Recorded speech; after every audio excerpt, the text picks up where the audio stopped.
There's literally, well, it was more of a power struggle before, because you had certain groups of green dragons that were trying to pull it that way too, because they thought they were going to win, and then they realized they were losing the fight with the red dragons who were fighting with them once the white dragons got involved. So the greens decided, and decided they would prefer, because you can't fix Earth at this point, you can't fix the whole thing, you can't pull the whole quantum of Earth back into median Earth, but we can pull some of the quantum, and it was going to be a lot harder to pull if these agreements hadn't been made. I forget the name of the treaty, but it came through like somewhere bizarre, like 3 o'clock this morning or something, and I have to process it. But this treaty, it is a formal treaty, and they had to put their quantum up first, because they're so used to breaking treaties. I mean, a treaty with the green dragons is like, good luck with that. You know, sell you some real estate in like, you know, the Everglades too, you know. Right. No. So they had to hand them over first. But what they want is help in pulling the caduceus part of net Earth away from the phantom Earth that is now being completely controlled by the reds, because they're getting pulled into phantom, and they don't want to go into phantom not under red. They wanted to go into phantom under green and take over the reds, and that didn't work. So the green dragons would like to do sovereign fall. Right. They would, so I can imagine. I think I know where a few of them are on the internet.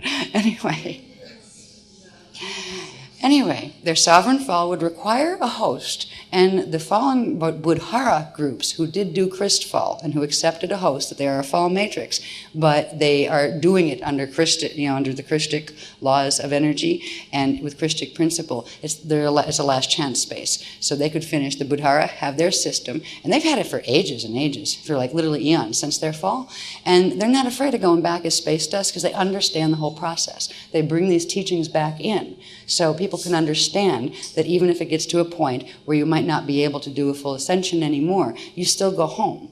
You know, even the idea of fall was created by Source as a fail-safe, so nothing would get lost. It would always be able to get back home, even under the worst conditions that free will might set in motion. And they teach a really beautiful, peaceful way about that. And not all of them, but a big group of the green dragons have agreed to work with the Buddhara as their Christfall hosters, and with the help of the Aquafereion and the Ansenstatia passage, which they had to get our guys' permission for. That will take place if it is successful. So we should have some green dragon people deciding they liked us after all, and that would be really good, because they're welcome. A part of me spent eons working with them. A lot of them are the Anu families that were like both the Jehovian and the Tothian Anus, and I have extremely strong connections to them. I love them to bits, and it's been breaking my heart to have to take a stand against the twisted teachings that a lot of them were bringing through, most of them not knowingly. You know, where they didn't realize it was twisted. You know, you got Archangel Michael and all those things, Daisy of Death. Most of the people involved, they knew part of the truth was there, but they went into the Toth thing. When Toth fell and went off Emerald Covenant and started, you know, stealing the knowledge he had been entrusted with and using it for black hole technologies. This was way back in the Atlantean period. There's whole shields of people that were under his guard. He was trying to, you know, he was supposedly going to get out, that he betrayed and took them down with him. And they've been tricked ever since. So it's been like a war of attrition, yes, in this particular New Age drama that has been unfolding. You know, nobody from like they don't even talk. We don't even talk to each other. We've invited them to, like, why don't we come have a public debate?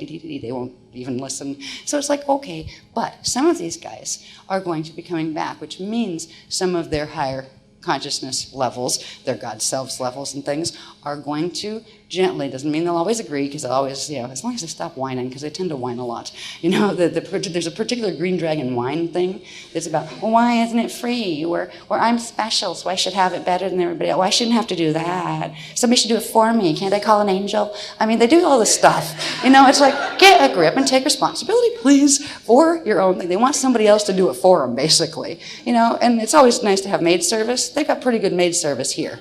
As far as if we weren't doing this, it wouldn't be happening on the planet, right? So part of the agreements were that the whining would be toned down to a dull roar, because there is a lot of whining that comes with some of them, not all of them. There's some lovely people that are, you know, born out of the Anu matrices that are really nice, kind, intelligent, enlightened people. But there are others that have these particular Anu kind of filters that give that problem. But they're going to be coming back in. Not all of them, but some of them. They're actually dividing. There's going to be a split in particularly the Tothian groups, where some of them we're actually helping them to get out because the others are trying not to let them get out. And I don't know if we'll ever see them in workshops, but we will. They are coming in on the shield, because what we're going to help them do is achieve their sovereign fall. And in so doing, we will achieve our getting away from the caduceus part and bringing the part of the grids that still can go to Median Earth into blend there. That will set them free. We'll be able to pull enough upswing for them to pull them away from Phantom that's down here, right? If you think of it as in terms of several bivekas linked together, you have one circle that represents Phantom Earth, and that has two splits in it, one twisted one way, one twisted the other. Then you have another one in a biveka lock that is the caduceus Earth. Then you have the net Earth, that is us, and we are net and caduceus together right now, and that's why they called it blended Earth, right? And then you have median Earth, which is the natural part of Earth that is left from the Amente Earth that used to be the whole thing. And these bivekas have been fighting for who's going to get the rings, right? It's like Lord of the Rings, right? Yeah. Yeah. And the idea is to separate the rings. Let Phantom Ring go where it is going and where it chose to go, but help the caduceus ones to get free, because that will help us to get free back into the Amente Earth alignment, and they will get to be sovereign as long as they get hosted with the host agreements they've made with the Buddhara and with the Aquarian people. The Aquafereions too, but more so the Aquarians directly, the ones from Eartha and M31. So they're going to assist them to hold a Chris Fall host. And at least they will get their sovereign fall. So this is good. So we will have not as much fight, but right now the others, the white dragons and the reds, are really, really trying to activate the Omega code faster, on faster spin. And it's hurting the bodies. I mean, I don't know how you guys are feeling, but the ones who are most sensitive to the planetary energies are the guardian groups here. So we will be processing and trying to purge this stuff off. So we're being given these activations now in order to help us before it kills us.